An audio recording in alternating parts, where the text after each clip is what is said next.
When I turned 19, I started my career as the first female photojournalist in the Gaza Strip, Palestine. My work as a woman photographer was considered a serious insult to local traditions and created a lasting stigma for me and my family.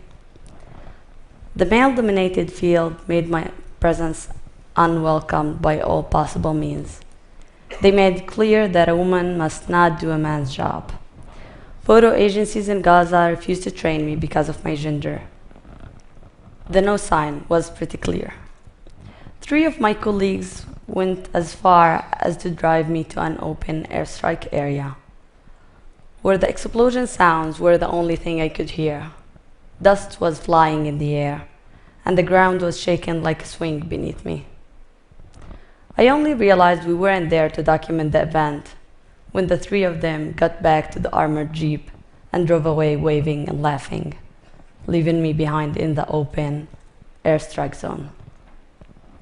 For a moment, I felt terrified, humiliated, and sorry for myself. My colleague's action was not the only death threat I have received, but it was the most dangerous one. The perception of women's life in Gaza is passive.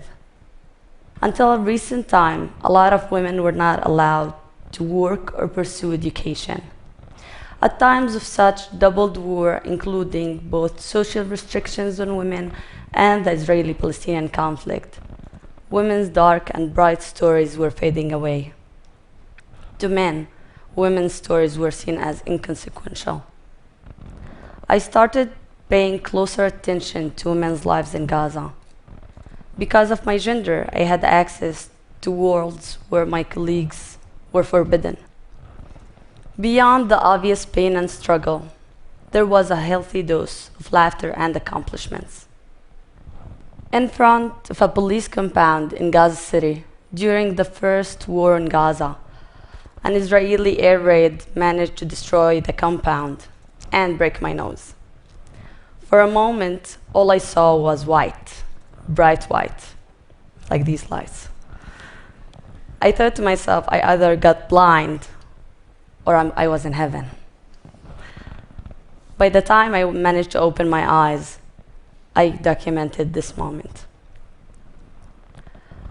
Muhammad, a Palestinian worker who spent 2 decades in Israel. As his retirement plan, he decided to build a 4-floor house. Only by the first field operation at his neighborhood, the house was flattened to the ground.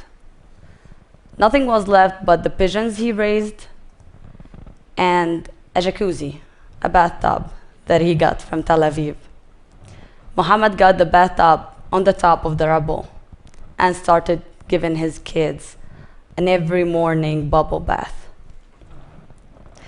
My work is not meant to hide the scars of war, but to show the full frame of unseen stories of Gazans. As a Palestinian female photographer, the journey of struggle, survivor, and everyday life has inspired me to overcome the community taboo and see a different side of war and its aftermath. I became a witness with a choice: to run away or stand still. Thank you.